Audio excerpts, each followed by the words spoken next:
Hey YouTuber, this is your girl, Kathy, Above the Knee Amputee. We are going to pick up from where we left off last night. We started part 1 of my journey with rape and my journey of losing my legs. So, this is tonight, part 2. Last night we talked about how my uncles and the two gentlemen in church raped me. Well, we're going to start with my father. So, because everybody probably wondering, well, what was our daddy and our mama? Well, daddy married mama to give me a name. That's what my mother told me. I was in the womb. She was pregnant. He found out she was pregnant, so he said, we're going to get married. But I married her so she don't be a bastard child. But he left the same day they got married. So was it really that important? Because he abandons me in the womb. So pay attention to the story. Now I'm abandoned and rejected from the womb, from my father. He's gone. He married her. He gave me a name. He felt like I did my job. Now I'm gone. But then he came back 3 years later. I'm 3 years old now. He wants to take me to Boston where he lives with his girlfriend. He takes me to Boston. I lived there for 2 years, and he fell on hard times. Instead of him calling my mother and say, I can't take care of no more, he chose to put me in a foster home. His child, his blood child. Now, listen, he abandons me in the womb and rejects me. Now he abandons me physically and puts me in a foster home with people I don't know. So now social workers, they calling. I knew how to talk well, because I talked to my mother every day when I was with my dad. So I knew she lived in Hollywood, Florida. So they reached out to her and told her, hey, your husband put your daughter in a foster home. He left her and he's gone. We need for you to buy a plane ticket and we'll put on a plane with a chaperone and bring her back to Florida. So that's what she did. She got a plane ticket. I remember the plane. It was called the Yellowbird back in the 70s. You can look it up. And I remember when I got on the plane with a chaperone, the pilot, he pinned on me a Yellowbird on my blouse. And I sit on the plane. I was just as proud to go see my mother because I hadn't seen her. So now I'm flying back to Florida from Boston. Now I'm in the airport and I'm looking around and I hadn't seen her in 2 years. I had left at 3 years old. But do you know when I got in the airport, I recognized her and she didn't even know I recognized her. And I told the chaperone, I said, that's my mama over there. And everybody wondered, how did she know that was her mama? You know why? Because I say that lady looked like me. So she stayed with my grandmother, her and my brothers and sisters. My grandmother had her kids there. And, I thought, everything is well because it's a family. I'm with family now. Everything is good. But little did I know, it was going to be the first night of terror. It was so many people in the house, so I slept in the living room on the floor with the other kids. And at the first night, I feel somebody rubbing on me, fondling me. I froze like ice. I didn't move. I didn't move my head. I just made like I was asleep until it stopped. And this went on every night, and I would never move. I just froze every night. Until one night, I thought someone broke in the house. So, I'm not going to move. First, I thought someone broke in the house. But then, this person got bold, and they began to wake me, say, get up. And when I turned around, it was one of my uncles. Took me to the bathroom, closed the door, locked it, made me perform oral sex on him. He would do this every night. And then, the saddest thing about this, y'all, it was 3 of them. Do it every different times of the night. Make me go in the bathroom, perform oral sex. Or if I'm home from school and I'm the only one there, perform oral sex. What did a 5-year-old or a 6-year-old, even a 7-year-old, because it was still going on, what gratification did they get from me? What gratification? I was only 6 and 7 years old. And one of the uncles, when my mother finally got an apartment, I was 7 years old. She was in the kitchen cooking. He came over while she's in the kitchen, took me in the bathroom, said, meet me in the bathroom. I went, performing oral sex on him at 7. He kept following me. He wanted to keep abusing me. Do you think they knew that they would ruin my life? Do you think they knew that I would struggle young? In school, they labeled me as a problem child. See, because back then they didn't have psychologists and psychiatrists that worked in the school. They have that now in the school system. But back then they didn't have it. They had guidance counselors. And you go there, they want to paddle you. And you know, they didn't ask you, is anything going in the home? And it was something going on in the home. I was being raped. Yes, someone putting a penis in a child's mouth. Everyone, that is rape. That is not molestation. That is rape. If someone has done that to you as a child, it is not molestation. It's rape. That was rape. You wonder, what gratification did they get? So it made me angry. I grew up fighting in school. I disassociated. I remember being 7 years old, taking Tylenol, a handful, trying to kill myself, trying to commit suicide. 8 years old, wake up the next morning angry because I didn't die. I would do this often. Nobody knew. I want to be honest with you. I know I did it more than 10 times before I reached 10 years old. Nobody knew. I know I'm helping somebody get free because you probably did the same thing. But this is only one of the abuses that happened to me. So it stopped. And as I got older, I still had that problem up here because I disassociated from it.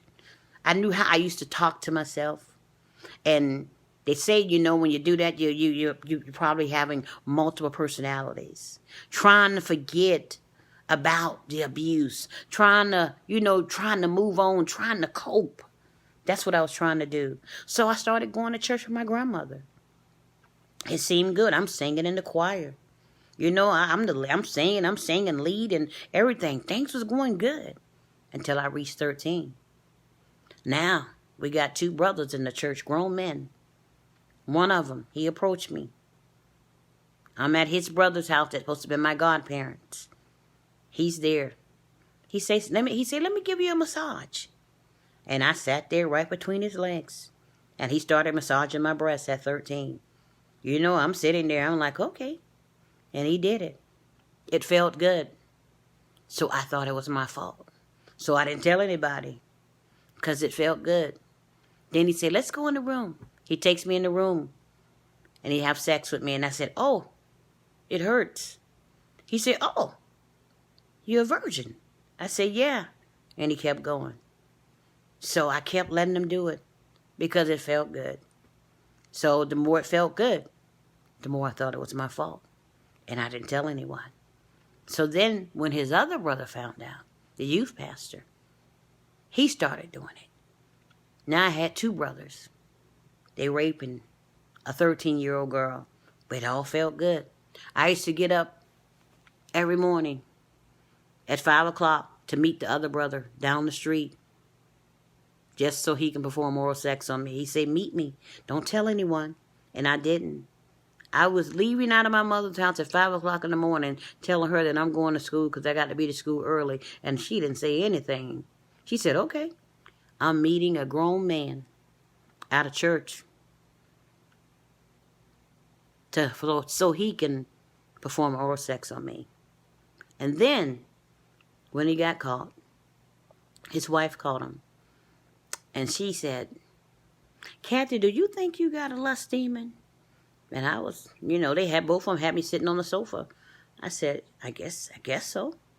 So they went to the church. They didn't tell the whole story. They didn't say, well, he was having sex with Kathy or whatever. They just say, we think she has a lust demon. And you know what happened next? They put me in front of the church, surround me with preachers, and they was casting a lust demon out of me. I was 14 then. So they was casting out a lust demon. And he was sitting on the sideline. The devil was sitting on the sideline, watching. 2 brothers watching me. Helped ruin my life with my uncles. So now I grew up. My faith in God that was it. If God's sitting here and watching this, they the one did this. But I thought it was my fault because I liked it. But until I started going to counseling and she said, it's sex. You're supposed to like it. But for years and years, I didn't talk about it. Even the brother that I'm telling you, the first brother who took my virginity, I didn't write about him in my book right here. I have a book that y'all can order. I didn't write about him in the book. I was keeping a secret because I thought it was my fault. I just started admitting that he did it the other week when I confronted him. And I said, I forgive you for raping me in your brother's house. I forgive you for raping me in the abandoned house. And I forgive you for raping me in your parents' house. He knew what he did was wrong because when I wrote the book, you know what he asked me, Face? You know what he asked me, YouTube?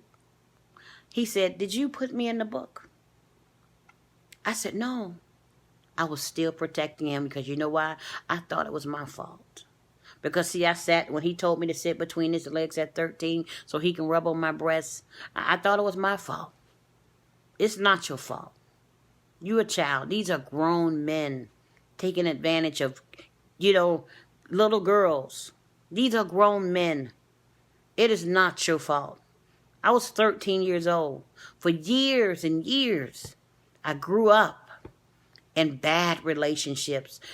One thing psychologists say, when you are abused at an young as I was, it becomes a cycle.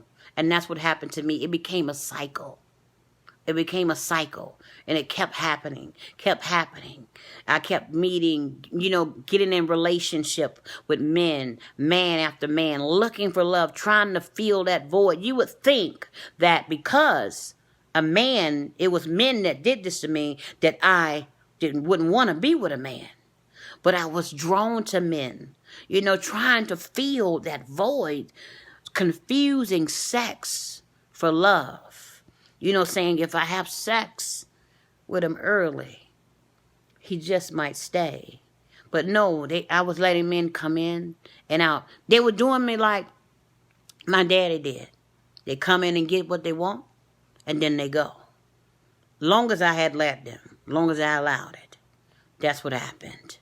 I grew up looking for love in all the wrong places, and all the wrong people. I had a hard life, very hard life.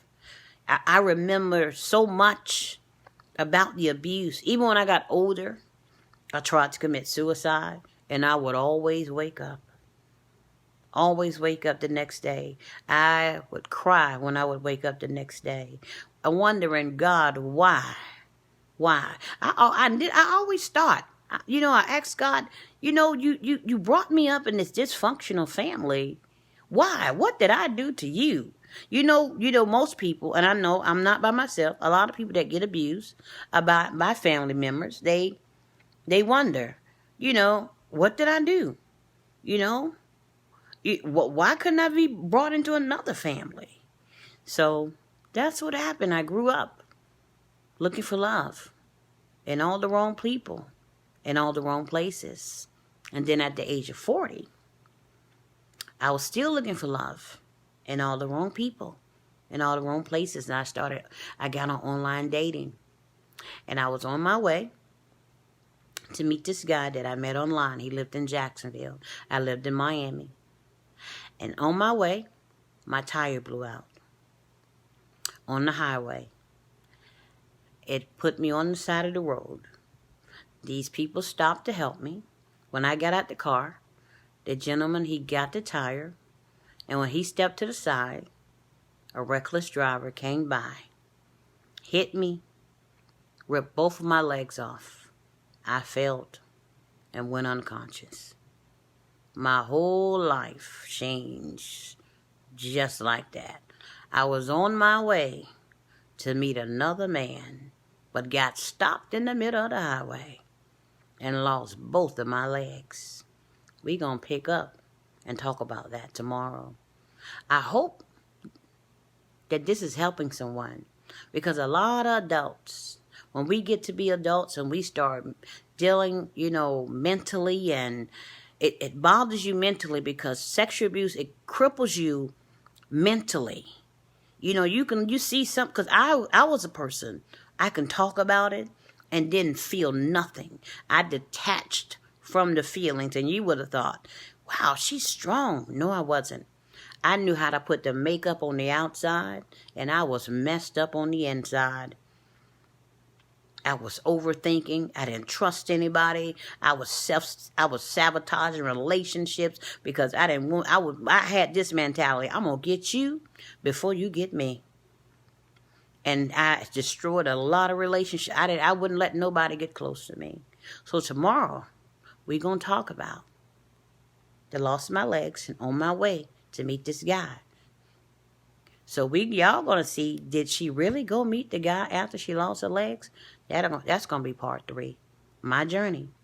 So if you like this video, you like my channel, just hit the button beneath this video, subscribe, and you will get my uploaded videos. And if you would like to purchase my book, From Tragedy to Triumph, the link is below the video. It's on Amazon. And if you would like to read some of my blogs, it's below the video. It's very good blogs, very encouraging. It really will encourage you. It would explain some of my journey, and I'm here to encourage you, to help you get through this. I went through a lot, and if I can get through it, you can get through it. I want you to be able to talk about it, because a lot of adults, they can't talk about it. Because it's that well-kept secret, that family secret. It's not your secret to keep. You're not going to be free until you get that secret back to the person that gave you their secret. Then you'll be free. So until tomorrow, I want all of y'all know my motto: giving up is never an option. You'll never know that you're going to win if you don't keep going. You'll never know if you're going to win if you give up. So, this is your girl, Kathy, the above the knee amputee. I love all y'all. Good night.